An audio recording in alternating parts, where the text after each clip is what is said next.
ವೀಕ್ಷಕರೇ, ನೀವು ಯಾವತ್ತಾದ್ರೂ ಕನ್ನಡಿಯಲ್ಲಿ ನಿಮ್ಮನ್ನ ನೋಡಿ ಇಷ್ಟೇನ ನನ್ನ ಕತೆ ಅಂತ ಯಾವತ್ತಾದ್ರೂ ಪ್ರಶ್ನೆ ಮಾಡ್ಕೊಂಡಿದ್ದೀರಾ?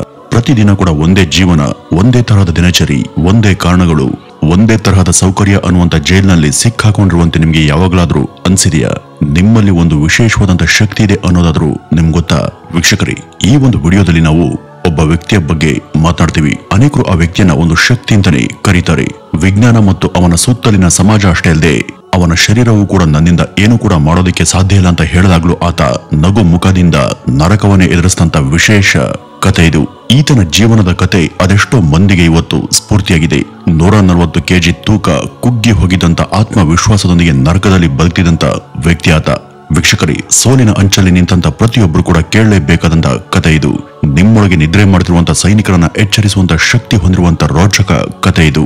ಅಷ್ಟಕ್ಕೂ ಆ ವ್ಯಕ್ತಿ ಬೇರೆ ಯಾರು ಅಲ್ಲ, ಡೇವಿಡ್ ಗಾಗಿನ್ಸ್. ಈ ಒಂದು ಹೆಸರು ಒಂದ್ ಕಾಲದಲ್ಲಿ ಯಾರಿಗೂ ಪರಿಚಯ ಇರಲಿಲ್ಲ.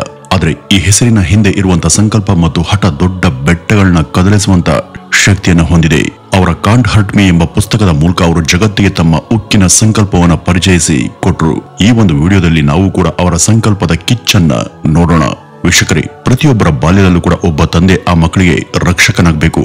ಆದ್ರೆ ಆ ತಂದೆನೇ ರಾಕ್ಷಸನಾದ್ರೆ, ಆ ತಂದೆಯ ಕೈಯಲ್ಲೇ ಪ್ರತಿದಿನ ನರಕವನ್ನ ಅನುಭವಿಸಬೇಕಾದ್ರೆ, ಈ ಡೇವಿಡ್ ರವರ ಬಾಲ್ಯ ಕೂಡ ಅಂತದೇ ಆಗಿತ್ತು. ಆಟ ಆಡುವಂತ ವಯಸ್ಸಿನಲ್ಲಿ ಅವ್ರ ತಂದೆಯಿಂದ ಕ್ರೂರ ಹಿಂಸೆಗಳನ್ನ ಡೇವಿಡ್ ಅನುಭವಿಸ್ತಾರೆ. ತನ್ನ ಕಣ್ಣ ಮುಂದೆ ತನ್ನ ತಾಯಿಯನ್ನ ಡೇವಿಡ್ ನ ತಂದೆ ಅತ್ಯಂತ ಕ್ರೂರವಾಗಿ ಪ್ರತಿನಿತ್ಯ ಕೂಡ ಹಲ್ಲೆ ಮಾಡ್ತಿದ್ದ. ಈ ಎಲ್ಲ ಘಟನೆಗಳು ಆತನ ಮನಸ್ಸಲ್ಲಿ ಆಳವಾಗಿ ನೋವನ್ನ ಉಂಟುಮಾಡಿದ್ವು. ತನ್ನ 8 ವರ್ಷದ ವಯಸ್ಸಿನಲ್ಲಿ ಆತ ತನ್ನ ತಾಯಿಯೊಂದಿಗೆ ಆ ನರಕದಿಂದ ಪಾರಾಗ್ತಾನೆ. ಆದ್ರೆ ಒಂದು ನರಕದಿಂದ ಪಾರಾದಂತ ಡೇವಿಡ್ ಕಡು ಬಡತನ ಎಂಬ ಮತ್ತೊಂದು ನರಕದಲ್ಲಿ ಸಿಕ್ಕಾಕೊಳ್ತಾನೆ. ಆ ಬಾಲ್ಯದ ಗಾಯಗಳಿಂದ ಉಂಟಾದಂತ ಟಾಕ್ಸಿಕ್ನೆಸ್ ಆತನ ಎಲ್ಲ ಸಂಪೂರ್ಣ ವಿದ್ಯಾಭ್ಯಾಸವನ್ನ ನಾಶ ಮಾಡುತ್ತೆ. ಏಕಾಗ್ರತೆ ಮತ್ತು ಆತ್ಮವಿಶ್ವಾಸ ಇಲ್ಲದಂತ ಆತನ ಜೀವನ ಅವನನ್ನ ಪಾತಾಳಕ್ಕೆ ತಳ್ಳಿತ್ತು. ಇನ್ನು ಆತನ ಟೀನೇಜ್ ಬಗ್ಗೆ ಹೇಳುವುದಾದರೆ, ಬಾಲ್ಯದಲ್ಲಿ ಕಂಡಂತ ಗಾಯಗಳು ಯೌವನದಲ್ಲೂ ಕೂಡ ಅವನನ್ನ ಸಂಪೂರ್ಣ ಸೋಲಿನ ದಿಕ್ಕಿಗೆ ಕರೆದೊಯ್ತವೆ. ನಾನು ಯಾವ ಪ್ರಯೋಜನಕ್ಕೂ ಬಾರದವನು ಎಂಬ ಭಾವನೆ ಈ ಡೇವಿಡ್ ಮನಸ್ಸಲ್ಲಿ ಆಳವಾಗಿ ನೆಲೆಯೂರಿತ್ತು. ಆದ್ರೂ ಕೂಡ ಏನಾದ್ರೂ ಮಾಡಲೇಬೇಕು ಎಂಬ ಒಂದು ಆಶಯದಿಂದ ಆತ ಏರ್ ಫೋರ್ಸ್ಗೆ ಸೇರ್ಪಡೆಯಾಗೋದಕ್ಕೆ ಪ್ರಯತ್ನಿಸ್ತಾನೆ. ಅದಕ್ಕಾಗಿ ಬಹಳಷ್ಟು ಓದಿ ಎಲ್ಲಾ ರೀತಿಯಲ್ಲೂ ಕೂಡ ಪ್ರಯತ್ನ ಪಡ್ತಾನೆ. ಆದ್ರೆ ಏರ್ ಫೋರ್ಸ್ ನಲ್ಲಿ ಅತ್ಯಂತ ಕಠಿಣ ವಿಭಾಗದ ಪ್ಯಾರಾ ರೆಸ್ಕ್ಯೂ ಯೂನಿಟ್ಗೆ ಸೇರ್ಬೇಕಾದ್ರೆ ಈಜುವುದನ್ನ ಕಲ್ತಿರೋದು ಅಗತ್ಯ. ಆದ್ರೆ ಡೇವಿಡ್ಗೆ ನೀರನ್ನ ಕಂಡ್ರೆ ಅತಿಯಾದಂತ ಭಯ ಇತ್ತು. ಹೀಗಾಗಿ ಆತನಿಗೆ ಈಜಲು ಬರ್ತಾ ಇರ್ಲಿಲ್ಲ. ಮತ್ತೆ ಅದೇ ಸೋಲು. ಒಬ್ಬ ವ್ಯಕ್ತಿ ಸೋಲಿಗೆ ಹೆದರ್ಕೊಂಡ್ರೆ ಶಾಶ್ವತವಾಗಿ ಆ ವ್ಯಕ್ತಿ ಸೋಲಿಗೆ ದಾಸನಾಗಿ ಇರ್ಬೇಕಾಗುತ್ತೆ. ಮುಂದೆ ಈ ಡೇವಿಡ್ ಪೆಸ್ಟ್ ಕಂಟ್ರೋಲ್ ಕೆಲಸವನ್ನ ಮಾಡ್ಕೊಂಡಿರ್ತಾನೆ. ಈ ಡೇವಿಡ್ ದಿನ ಪೂರ್ತಿ ಮಿಲ್ಕ್ ಶೇಕ್ಗಳು, ಚಾಕ್ಲೇಟ್ಗಳು, ಡೊನೆಟ್ಸ್ ಗಳನ್ನ ದಿನ ಪೂರ್ತಿ ತಿಂತಾ ಇದ್ದ. ಅದಲ್ಲದೆ ಮನೆಗೆ ಹೋದ್ರೆ ಆತನ ತಾಯಿ ಪ್ರೀತಿಯಿಂದ ಅವನಿಗೋಸ್ಕರ ಸಿಹಿ ತಿಂಡಿಗಳನ್ನ ಮಾಡ್ಕೊಡ್ತಿದ್ರು. ಇದರ ಪ್ರತಿಫಲವಾಗಿ ಆತನ ತೂಕ 90 ಕೆಜಿಯಿಂದ 140 ಕೆಜಿಗೆ ಏರಿಕೆಯಾಗುತ್ತೆ. ಇತ್ತ ವಿದ್ಯೆ ಇಲ್ಲ, ಪ್ರತಿಭೆ ಕೂಡ ಇಲ್ಲ. ಈಗ ಅತಿಯಾದ ತೂಕವನ್ನ ಹೊಂದಿದಂತ ದೇಹ ಬೇರೆ. ನನ್ನ ಕತೆ ಅಷ್ಟೇ ಇಲ್ಲಿಗೆ ಮುಗೀತು ಅಂತ ಆತ ಭಾವಿಸಿದ್ದ. ಆದ್ರೆ ಅಲ್ಲಿ ಅಸಲಿ ಯುದ್ಧ ಆಗ್ತಾನೆ ಶುರುವಾಗಿತ್ತು. ಆ ಒಂದು ಯುದ್ಧಕ್ಕೆ ಪ್ರಮುಖ ಕಾರಣ ಒಂದು ಕನ್ನಡಿ. ಒಂದ್ ದಿವಸ ಈ ಡೇವಿಡ್ ಕನ್ನಡಿಯ ಮುಂದೆ ನಿಂತು ತನ್ನನ್ನ ತಾನು ನೋಡ್ಕೊಳ್ತಾನೆ. ಆಗ ಆತನಿಗೆ ಆ ಕನ್ನಡಿಯಲ್ಲಿ ಕಂಡದ್ದು ಬರೀ ಆತನ ಪ್ರತಿಬಿಂಬ ಅಷ್ಟೇ ಅಲ್ಲ, ಒಬ್ಬ ಸೋಮಾರಿ ಮತ್ತು ಸೋತ ವ್ಯಕ್ತಿ ಕನ್ನಡಿಯ ಮುಂದೆ ನಿಂತದ್ದು ಆತನಿಗೆ ಕಾಣಿಸುತ್ತೆ. ತನ್ನ ತಪ್ಪುಗಳನ್ನ, ತನ್ನ ಬಲಹೀನತೆಗಳನ್ನ ಒಂದು ಕಾಗದದ ಮೇಲೆ ಬರೆದು ಆ ಕಾಗದಗಳನ್ನ ಅದೇ ಕನ್ನಡಿಗೆ ಅಂಟಿಸ್ತಾನೆ. ನಾನು ದಪ್ಪಾಗಿದ್ದೇನೆ, ನಾನು ವಿದ್ಯಾಭ್ಯಾಸದಲ್ಲಿ ಹಿಂದೆ ಉಳಿದಿದ್ದೇನೆ, ನನಗೆ ನಾನೇ ಸುಳ್ಳನ್ನು ಹೇಳ್ಕೊಳ್ತೀನಿ ಅಂತ ಬರೆದು ಕನ್ನಡಿ ಮೇಲೆ ಅಂಟಿಸಿದ್ದ. ಇಂಥ ಕಠಿಣವಾದಂತ ಸತ್ಯವನ್ನ ಪ್ರತಿ ದಿವಸ ನೋಡಿ ಅದನ್ನ ಎದುರಿಸಲು ಶುರು ಮಾಡ್ತಾನೆ. ಇದನ್ನೇ ಈ ಡೇವಿಡ್ ಅಕೌಂಟಬಿಲಿಟಿ ಮಿರರ್ ಅಂತ ಹೇಳ್ಕೊಂಡಿದ್ದಾನೆ. ನಮ್ಮನ್ನ ನಾವು ಬದಲಾಯಿಸ್ಕೋಬೇಕಾದ್ರೆ ಮೊದಲು ನಮ್ಮನ್ನ ನಾವು ಪ್ರಾಮಾಣಿಕವಾಗಿ ಒಪ್ಕೊಳ್ಬೇಕು. ನಾವು ಮಾಡುವಂತ ತಪ್ಪುಗಳನ್ನ ಮೊದಲು ಅರಿಬೇಕು, ಮತ್ತೆ ಅವುಗಳನ್ನ ಒಪ್ಕೊಳ್ಳೋದನ್ನ ಕಲಿಬೇಕು. ಅದಕ್ಕಾಗಿನೇ ನಾನು ತಪ್ಪುಗಳನ್ನ ನೋಡುವಂತ ಸಲುವಾಗಿನೇ ಕನ್ನಡಿಯ ಮುಂದೆ ನಿಲ್ತಾ ಇದೆ ಅಂತ ಈ ಡೇವಿಡ್ ಹೇಳ್ಕೊಂಡಿದ್ದಾನೆ. ವೀಕ್ಷಕರೇ, ಇಲ್ಲಿಂದ ಆತನ ಇನ್ಸ್ಪಿರೇಷನಲ್ ಸ್ಟೋರಿ ಶುರುವಾಗುತ್ತೆ. ಒಂದು ದಿನ ರಾತ್ರಿ ಈ ಡೇವಿಡ್ ಟಿವಿಯಲ್ಲಿ ಒಂದು ಡಾಕ್ಯುಮೆಂಟರಿಯನ್ನ ನೋಡ್ತಿದ್ದ. ಅದು ಈ ಜಗತ್ತಲ್ಲೇ ಅತ್ಯಂತ ಕಠಿಣವಾದಂತ ಮಿಲಿಟರಿ ತರಬೇತಿಗೆ ಸಂಬಂಧಪಟ್ಟಿದ್ದು. ಆ ನೇವಿ ತರಬೇತಿ ಆತನ ಮಾನಸಿಕ ದೃಢತೆ, ಶಾರೀರಿಕ ಶಕ್ತಿ ಎಲ್ಲವನ್ನೂ ಕೂಡ ತೋರಿಸ್ತಾ ಇತ್ತು. ಅದನ್ನ ನೋಡಿದಂತ ಈ ಡೇವಿಡ್ಗೆ ಏನೋ ಒಂದು ಸ್ಪಾರ್ಕ್ ಹುಟ್ಟುತ್ತೆ. ಆ ಒಂದು ಸಮಯದಲ್ಲಿ ಆತನ ಮನಸ್ಸಿಗೆ ಬಂದದ್ದು ಒಂದೇ ಆಲೋಚನೆ, ನಾನು ಹೇಗಾದ್ರೂ ಮಾಡಿ ನೇವಿಗೆ ಸೇರ್ಕೊಳ್ಳೇಬೇಕು ಅಂತ. ಹೀಗಾಗಿನೇ ಆತ ತಕ್ಷಣ ನೇವಿ ರಿಕ್ರೂಟ್ಮೆಂಟ್ ಕಚೇರಿಗಳಿಗೆ ಕರೆ ಮಾಡೋದಕ್ಕೆ ಶುರು ಮಾಡ್ತಾನೆ. ಎಡಬಿಡದೆ ಪ್ರತಿ ದಿವಸ ಕೂಡ ಕರೆ ಮಾಡ್ತಿದ್ದಂತ ಈ ಡೇವಿಡ್ ನ ಹಠವನ್ನು ನೋಡಿ ಒಬ್ಬ ಅಧಿಕಾರಿ 3 ತಿಂಗಳಲ್ಲಿ ಒಂದು ಟ್ರೈನಿಂಗ್ ಪ್ರೋಗ್ರಾಮ್ ಶುರುವಾಗುತ್ತೆ ಅಂತ ಹೇಳ್ತಾರೆ. ಆದ್ರೆ ಇದರಲ್ಲಿ ಒಂದ್ ಸಮಸ್ಯೆ ಇತ್ತು.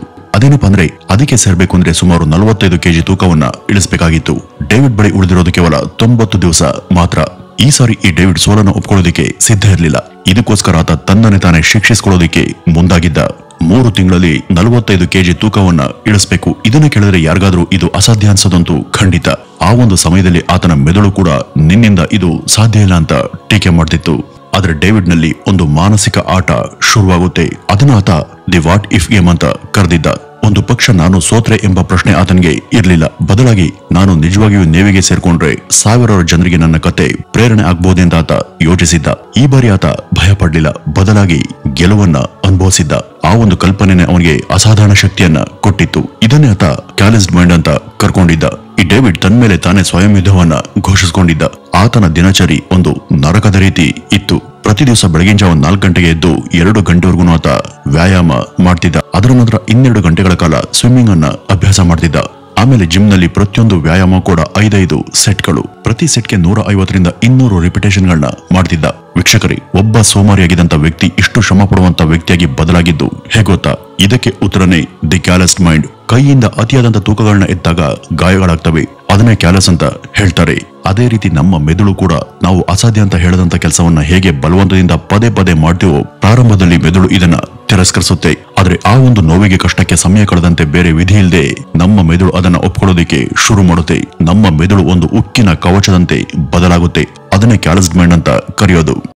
ಕಷ್ಟವನ್ನ ನಾವು ದೂರದಿಂದ ನೋಡಿದಾಗ ಅದೊಂದು ಭಯಾನಕ ಭೂತದಂತೆ ಕಾಣಿಸುತ್ತೆ. ಆದರೆ ನಾವು ಅದನ್ನ ಎದುರಿಸೋದಕ್ಕೆ ಮುಂದೆ ಹೆಜ್ಜೆ ಹಾಕ್ತಿದ್ದಂತೆ ಅದು ಚಿಕ್ಕದಾಗಿ ಬಲಹೀನವಾಗಿ ಹೋಗುತ್ತೆ.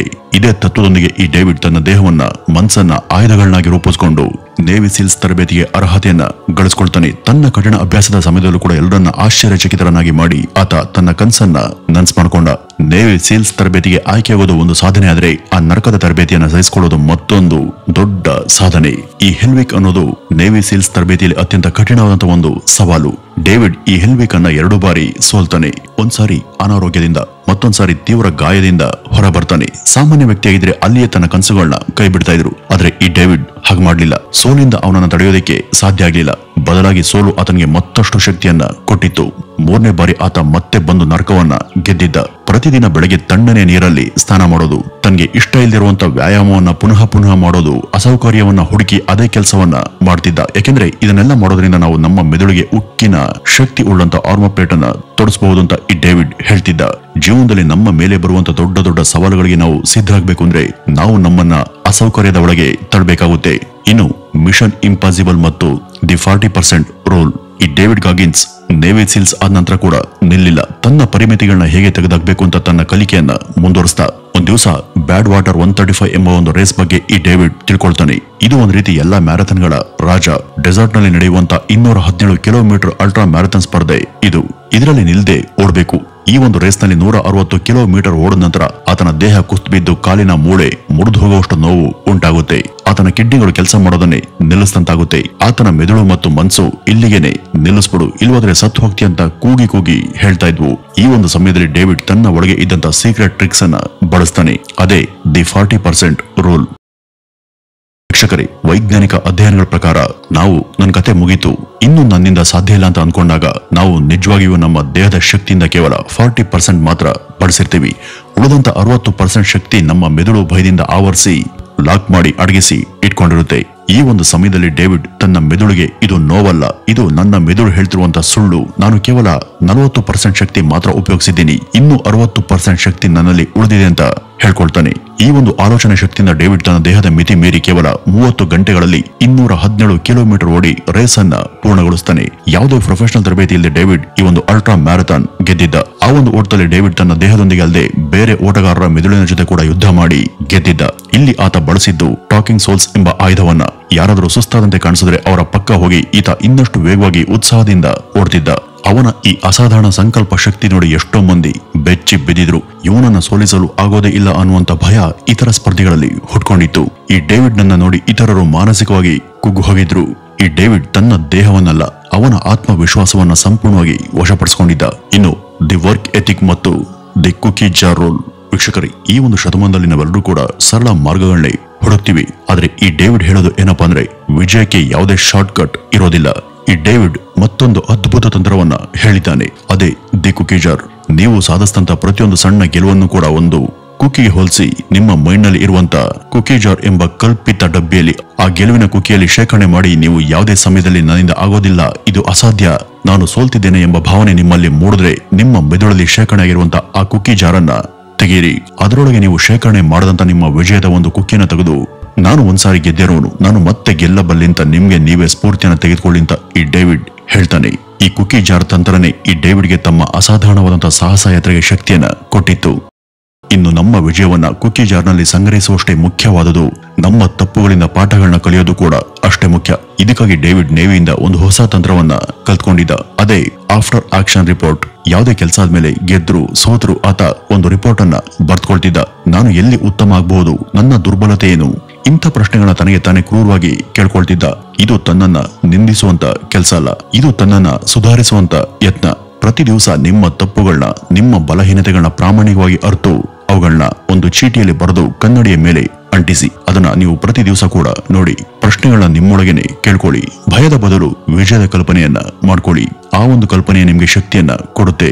ತಣ್ಣನೆಯ ನೀರಲ್ಲಿ ಸ್ನಾನ ಮಾಡಿ, ನಿಮ್ಗೆ ಇಷ್ಟನೇ ಇಲ್ಲದೆ ಇರುವಂತ ವ್ಯಾಯಾಮವನ್ನ ಮಾಡಿ, ಪ್ರತಿದಿನ ಹೊಸದನ್ನ ಕಲಿರಿ. ಇಂಥ ಸಣ್ಣ ಸಣ್ಣ ಅಸೌಕರ್ಯಗಳನ್ನ ನೀವು ದಿನ ಕೂಡ ಗೆಲ್ಲೋದ್ರಿಂದ ನೀವು ನಿಮ್ಮ ಮೆದುಳಿಗೆ ಒಂದು ಉಕ್ಕಿನ ರಕ್ಷಣಾ ಕವಚವನ್ನ ತೊಡಸ್ತೀರಿ. ಆದ್ರಿಂದ ಜೀವಿತದಲ್ಲಿ ಬರುವಂತ ದೊಡ್ಡ ದೊಡ್ಡ ಸವಾಲುಗಳಿಗೆ ನೀವು ಸಿದ್ಧರಾಗ್ತೀರಿ. ಇನ್ನು ನೀವು ಯಾವ್ದಾದ್ರು ಕೆಲಸ ಮಾಡ್ತಿರುವಾಗ ಇಷ್ಟೇ ಮುಗೀತು, ನನ್ನಿಂದ ಸಾಧ್ಯನೇ ಇಲ್ಲ ಎಂಬ ಭಾವನೆ ಬಂದಾಗ ನೀವು 40% ರೂಲ್ ಅನ್ನ ಅಪ್ಲೈ ಮಾಡ್ಕೊಳ್ಳಿ. ನೀವು ಆ ಒಂದು ಸಮಯದಲ್ಲಿ ನಿಮ್ಮ ಶಕ್ತಿಯನ್ನ ಕೇವಲ 40% ಮಾತ್ರ ಬಳಸಿದಿರಿ. ಮಿಕ್ಕಂತ 60% ಶಕ್ತಿ ನಿಮ್ಮೊಳಗೇನೆ ಇನ್ನೂ ಉಳಿದಿದೆ. ಆ ಒಂದು ಸಮಯದಲ್ಲಿ ನಿಲ್ಲದೆ ಮುನ್ನುಗ್ಗಿ. ಆಗ ನೀವು ಅಚ್ಚರಿಯನ್ನ ಕಾಣೋದಂತೂ ಖಚಿತ. ನೀವು ಊಹೆ ಮಾಡಿದ್ದಕ್ಕಿಂತಲೂ ಕೂಡ ನಿಮ್ಮಲ್ಲಿ ಬಹಳ ಶಕ್ತಿ ಇದೆ. ಅದನ್ನ ನೀವು ಬಳಸಬೇಕಷ್ಟೇ. ವೀಕ್ಷಕರೇ, ಇವತ್ತಿನ ಈ ಒಂದು ವಿಡಿಯೋ ನಿಮಗೆ ಖಂಡಿತ ಒಂದು ಸ್ಫೂರ್ತಿಯನ್ನು ಕೊಡುತ್ತೆ ಅಂತ ನಂಬ್ತಾ ಈ ಒಂದು ವಿಡಿಯೋವನ್ನ ಇಲ್ಲಿಗೆ ಮುಗಿಸ್ತಿದ್ದೀನಿ. ಇನ್ನು ಇದ್ರ ಬಗ್ಗೆ ನಿಮ್ಮ ಅನಿಸಿಕೆಯನ್ನ ತಪ್ಪದೆ ಕಮೆಂಟ್ ನ ಮೂಲಕ ತಿಳಿಸಿ. ನಮಸ್ಕಾರ.